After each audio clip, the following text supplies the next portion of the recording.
Miranda Sinclair was 12 when her best friend Sal decided to stop talking to her.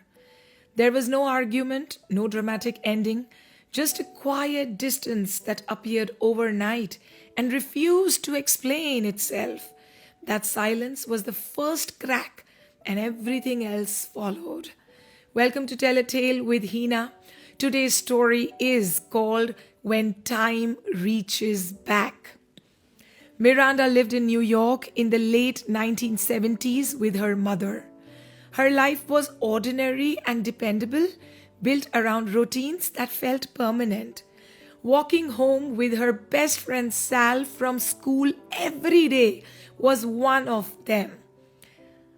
They would walk home. They might not even talk, but there was a dependency that Miranda showed towards Sal and vice versa. But one day, Miranda's life changed. A boy from their school named Marcus, an unusual boy of the same age, punched Sal at school. Punched Sal so hard that at first nothing changed, but the next day, Sal became a different boy. He chose a different path home. Yes, he chose a path different from Miranda. And the day after that, he did it again and again.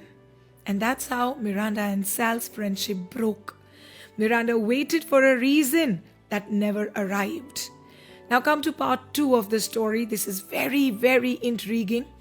Around this same time, a strange man began appearing in Miranda's neighborhood. This man laughed to himself, wandered the streets, and looked as if he did not quite belong into Miranda's world. In fact, Miranda's mother called this man the Laughing Man, without knowing how close names can come to truth. Trying to move forward, Miranda found herself drawn to new classmates. She tried to make new friends. For example, Anne-Marie and Colin. She spent her lunch breaks with Anne-Marie and Colin, working at a sandwich shop, trying to get free meals, learning that growing up often looks like pretending you are fine. And now, Miranda's life continues to change dramatically. This is when the notes, the mysterious notes, will start appearing for Miranda. One afternoon, a note fell out of a library book, and this note landed in Miranda's hands. It claimed to be written by someone from the future. She dismissed this note until another appeared, then another, then another. Each note knew details it should not. Small predictions unfolded exactly as written. Moments arrived even before Miranda felt ready for them. And that's how fear replaced disbelief. The notes warned her that a disaster was approaching and that she had a role to play in preventing this same disaster. As life moved on, fractures appeared in Miranda's new friendships. Warnings from the notes continued. Anne-Marie collapsed at school once from a seizure, an illness Miranda had never known. Then a misunderstanding at the sandwich shop exposed fragile trust. Miranda learned by this time that silence is never neutral. It either protects or harms. And still, time continued moving forward. And then the moment came. The moment of danger that the notes were warning against. The notes of the future. One ordinary afternoon, Sal, do you remember Sal, Miranda's friend? In fact, ex-friend? He was running into the street, trying to avoid somebody, when all of a sudden a truck came before Sal.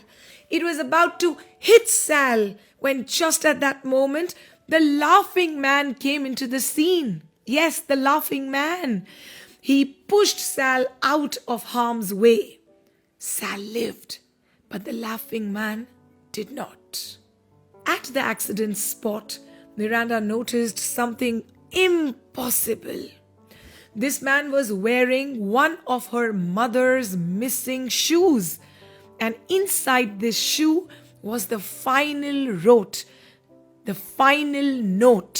that was written for Miranda. All these notes were written by the laughing man to Miranda. Let me tell you the truth as we're coming towards the end of the story. You remember Marcus, the awkward boy? In fact, the bully who hit Sal once? The bully who did not understand what he had done by hitting Sal? This Marcus is obsessed with time. Miranda understood at last that Marcus would grow up, unlock time's secret, and return as an old fragile man.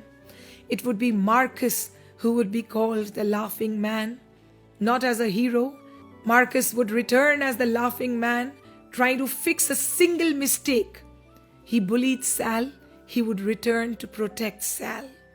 The laughing man was Marcus. And how did Miranda end this entire loop of time? She wrote the letter that would complete the time cycle. She wrote a letter to Marcus, the boy still sitting in her class, who would grow up, find time travel, who would get these notes from Miranda and return to save Miranda's friend Sal. Let me repeat. Miranda wrote the letter that would complete the circle. She addressed this letter to Marcus while he was still a 6th grader. She told Marcus the truth, that he would come back and that he would die.